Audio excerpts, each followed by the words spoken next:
This book is a resource appropriate for grades 3 and 4. Titled I Live in Two Homes, Adjusting to Divorce and Remarriage by Sheila Stewart and Ray Simmons. The goal of this book is to show children that they are not alone in their situation and to inform other children about what it is like to live between two homes in shared care. The book is used as a conversation starter and helps to create a safe and comfortable environment for further discussion. The fictional story includes pictures which help to engage and support lower-level students.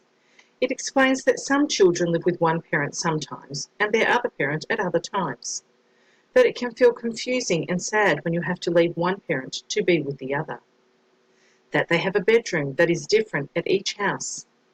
On this page, the girls are introduced to their dad's new girlfriend and her daughter. One of the girls expresses that it feels strange for her, and that some things can be hard to understand. Importantly, the children are reassured that even though they are going through a lot of changes, their mum and dad will always be their mum and dad and will always love them. The girls discover that when their dad marries his new friend, they will need to share a room when they are at his house, and that they would always have to share their dad too. They soon discover that the girl who would soon be their sister was also worried about the changes, and they decided they should be friends. They began to realise that while things will never be the same again, they would still be good, just in a different way.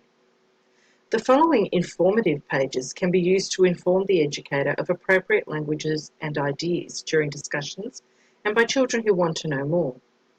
The What Happens Next section is particularly relevant for a shared care focus, encouraging children to believe that things will start to feel normal again and that they will get used to their new world, whilst acknowledging the difficulties they face in having two homes and how having different rules at each house is hard for the children and the adults and can cause problems for lots of families.